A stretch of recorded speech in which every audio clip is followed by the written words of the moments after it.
भगवान राम का राज्याभिषेक पहले हुआ था, सीधे क्या ना, पहले निषाद राज का राज्याभिषेक हुआ था। फिर भी हमारे दिमागों में बहुत सारी झूठी बातें बैठाई जाती हैं। 4 भाई थे, शुजा, मुराद, दारा और औरंगजेब। एक वन में जाए तो दूसरा 7वें वन में जाने को तैयार हो, और तीसरा थाली में खड़ाऊ रख के लाए, और वो खड़ाऊ रख के राज्य पर शासन न करके उन्हीं के नाम से केवल कर्तव्य का पालन करने को तैयार हो। तो मेरे भाई बताओ, थाली में रखे हुए बड़े भाई की खड़ाऊ देखना चाहते हो या थाली में रखे हुए बड़े भाई का सर? अपना अनुभव बताना चाहता हूं। एक बार मैं पहले भी बता चुका हूं, 2014 के लोकसभा चुनाव से पहले की बात है, और उस समय हमारे वर्तमान गृह मंत्री अमित शाह जी जनरल सेक्रेटरी के रूप में अयोध्या गए, और उन्होंने वहां संकल्प व्यक्त किया कि हमारी सरकार आई तो भव्य राम मंदिर बनेगा। तो एक टीवी चैनल पर डिबेट में एक कांग्रेस पार्टी के प्रवक्ता थे, वो अंग्रेजी में बोले कि today we are the youngest nation in the world and new generation aspired for innovation, new technology and want to make India economic superpower of the 21st century. And where does Ram Mandir fits in the emerging economic superpower, young technologically oriented India of 21st century? आप लोग किस जमाने की बात कर रहे हैं? तो मैंने उनसे कहा, मान्यवर, हम भारत को सिर्फ इकोनॉमिक सुपर पावर नहीं बनाना चाहते। इकोनॉमिक सुपर पावर तो बहुत से देश रह लिए, हांगकांग, ताइवान, सिंगापुर, मकाऊ, ये वर्ल्ड के लीडर बने क्या? आज मैं आपसे पूछूं, दुनिया में सबसे ज्यादा पर कैपिटा इनकम किस देश की है? सिंगापुर। तो टेक्निकली सबसे अमीर देश कौन है? सिंगापुर। पर वर्ल्ड लीडर है क्या? ना। अगर किसी कंट्री को वर्ल्ड लीडर बनना है, other than economy, military and intellectual potential, उसको कुछ मूल्यों का प्रतिनिधित्व करना पड़ता है, सर्टेन सेट ऑफ वैल्यूज दिखानी पड़ती है, और मानवीय मूल्यों का श्रेष्ठतम स्वरूप यदि किसी एक चरित्र में दिखता है तो वो है भगवान श्री राम।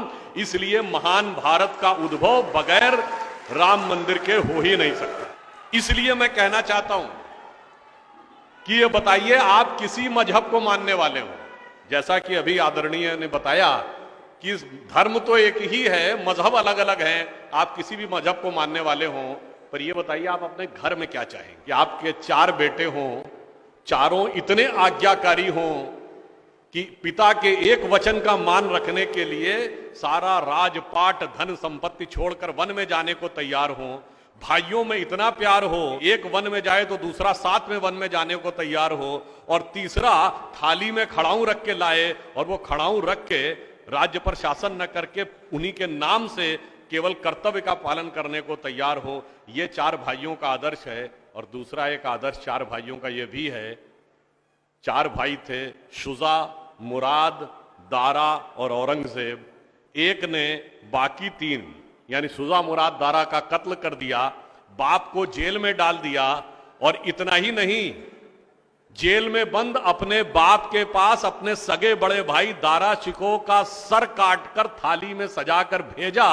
तो मेरे भाई बताओ, थाली में रखे हुए बड़े भाई की खड़ाऊ देखना चाहते हो या थाली में रखे हुए बड़े भाई का सर? इसलिए मैंने कहा कि जो भगवान नहीं भी मानते हैं, कभी सोचो, हमें तो इस बात पे गर्व होना चाहिए कि जो लोग, जो मार्क्स और मैकाले के प्रभाव की दुर्बुद्धि से इसे काल्पनिक भी कहते हैं, उनसे कहते हो मेरे भाई, ऐसी कल्पना भी दुनिया में कहीं क्यों नहीं हुई जहां भाई भाई को मारकर गद्दी पे बैठता रहा, बेटा बाप को मारकर गद्दी पे बैठता रहा। इसलिए जब हम उठेंगे तो समाज में यह मूल्य दिखेंगे। इसीलिए हम दुनिया के एकमात्र देश हैं जहां पर कि कभी हमने किसी दूसरे पे इन्वेजन नहीं किया, क्योंकि हमारे यहां कन्वर्जन का कॉन्सेप्ट नहीं था। फिर भी हमारे दिमागों में बहुत सारी झूठी बातें बैठाई जाती हैं कि हमारे यहां बड़ा भेदभाव था, हमारे यहां अमुक वर्ग को उठने नहीं दिया जाता था, वनवासियों के साथ किसी प्रकार का भेदभाव होता था। तुम जैसा कि अभी बताया जा चुका है कि भगवान राम का राज्याभिषेक पहले हुआ था, सीधे क्या ना, पहले निषाद राज का राज्याभिषेक हुआ था, सुग्रीव का राज्याभिषेक हुआ था, शबरी का सम्मान हुआ था, तब राम का राज्याभिषेक हुआ था। इसलिए हमारे यहां सबके सम्मान के बाद राम का सम्मान होता, और इतना कुछ एक झूठ हमारे दिमागों में बैठा दिए जाते हैं।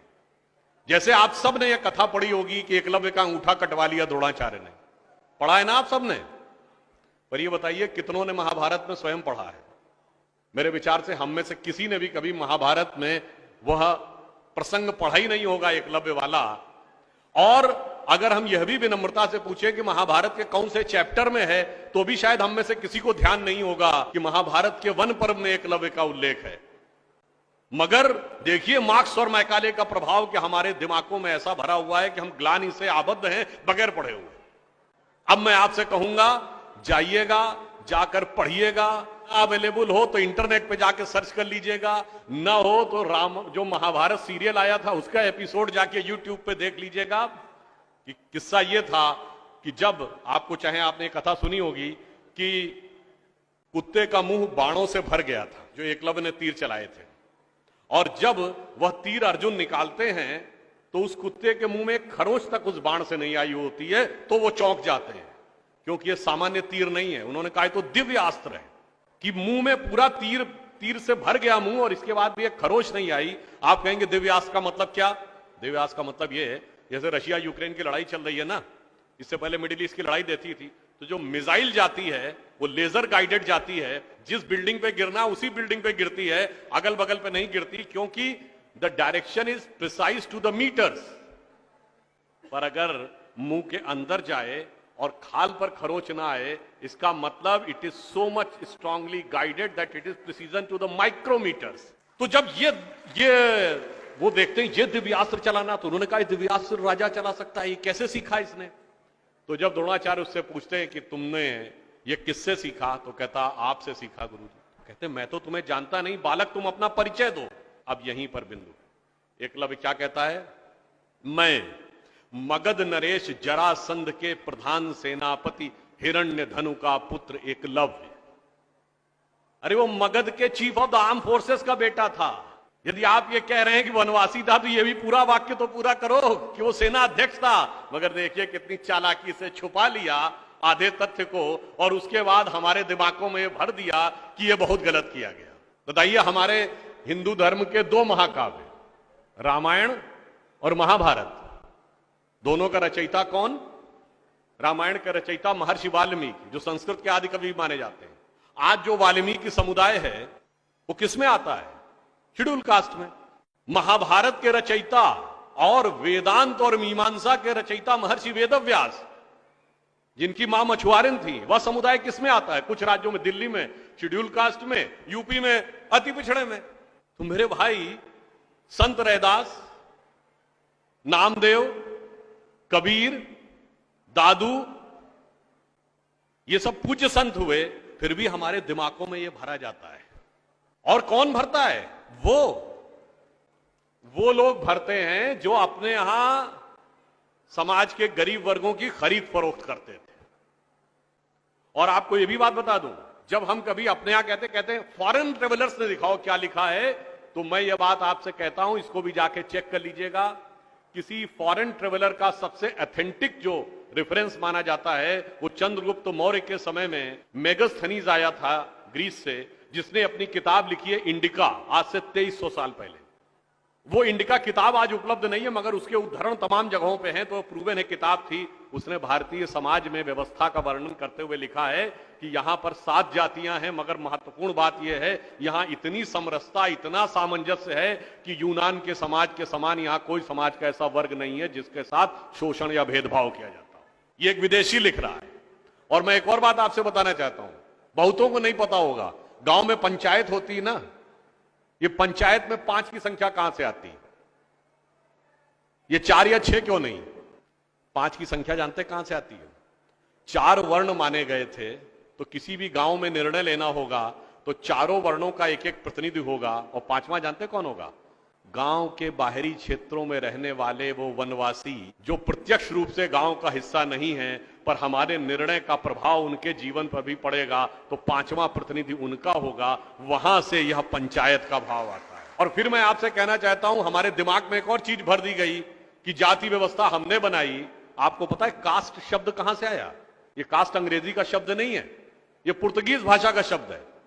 और 1931 में जो अंतिम जनगणना जाति के आधार पर, उसमें 4114 जातियां हैं हिंदू समाज में, जिसमें अब 6000 बताई जाती हैं। मैं चैलेंज करके पूछता हूं, कोई दिखाओ तो किसी धर्म ग्रंथ में 6000 जातियां लिखी हो, और जहां लिखी उसमें इससे ऊंचे ये, इनके नीचे ये ऊंचा ये नीचा, कौन से धर्म ग्रंथ में लिखा है? ये माली ऊंचे की तेली ऊंचे, सुनार ऊंचे की लोहार ऊंचे, कहां लिखा है? जानते हैं कहां लिखा है? एक British census commissioner Herbert Risley द्वारा किए गए सेंसस में हिंदू समाज को जातियों में विभाजित करके ऊपर से नीचे तक लिखा गया और फिर वो हमारे ऊपर अध्यारोपित कर दिया गया है। हमारे दिमागों में कैसी कैसी बातें भरी जाती हैं। एक थोड़ा लिबर्टी लेते हुए यह भी कहना चाहूंगा, महिलाओं को पढ़ने का अधिकार नहीं दिया जाता था। अब ये बताइए, हमारे यहां दिल्ली में लोगों को ध्यान नहीं होता है, आप लोगों ने मैत्री कॉलेज और गार्गी कॉलेज है ना, ये मैत्री और गार्गी कौन थी? ये वैदिक काल की 20-22 विदुषी स्त्रियों में से एक हैं। गार्गी ने ऋषि याज्ञवल्क्य के साथ शास्त्रार्थ किया। फिर मैं चैलेंज करके कहता हूं, दुनिया में कोई दूसरा धर्म संस्कृति बताइए जहां धर्म पे टिप्पणी करने का अधिकार किसी महिला को हो और किसी धर्म के ज्ञाता के साथ शास्त्रार्थ करने का अधिकार। फिर हमको समझाया जाता है कि हमारे यहां बराबरी नहीं थी। अरे आप सबको याद हो, सबसे प्रख्यात शास्त्रार्थ कौन सा है? आचार्य मंडन मिश्र और आदि शंकराचार्य के बीच में। दोनों के बीच में जो शास्त्रार्थ हुआ, उसका जज कौन था? आचार्य मंडन मिश्र की पत्नी उभय भारती। फिर मैं चैलेंज करके पूछता हूं, पहले दुनिया कोई धर्म बताइए जहां टिप्पणी करने का अधिकार स्त्रियों को हो और जज बनने का अधिकार हो डिस्कशन में। उसके बाद हमसे कहते हैं कि साहब बराबरी नहीं थी। इसलिए मैं कहना चाहता हूं कि हमारे यहां तो समाज में जिस प्रकार से एकाकार करके सबको साथ में लिया जाता था, बराबरी का तो आलम यह था, बराबरी नहीं थी। यह सच है, हमारे यहां बराबरी नहीं थी। हमारे यहां मातृशक्ति को पहले रखा जाता था। इसीलिए हम क्या बोलते हैं? सीताराम, सीता पहले राम बाद में। लक्ष्मी नारायण, लक्ष्मी पहले नारायण बाद में। गौरी शंकर, गौरी पहले शंकर बाद में। राधे कृष्ण, राधा पहले कृष्ण बाद में। माता पिता, माता पहले पिता बाद में। और इसीलिए हमारे जितने भी प्रतीक हैं, भारत भी माता है, धरती भी माता है, प्रकृति भी माता है, गीता भी माता है, गंगा भी माता है, गाय भी माता है, गायत्री भी माता है। और ये केवल कोई आध्यात्मिक धार्मिक बात नहीं है। वर्ल्ड की डॉक्यूमेंटेड हिस्ट्री में अगर पहली बार कोई वुमेन रूलर रही है तो गुप्त वंश के समय में 4वीं शताब्दी में प्रभावती गुप्त ने शासन किया है। उसके बाद अहिल्याबाई होलकर, रानी दुर्गावती, रानी झांसी, वो सब तो आपने बहुत सुना होगा। अब वो लोग आके हमको समझाते हैं कि बराबरी नहीं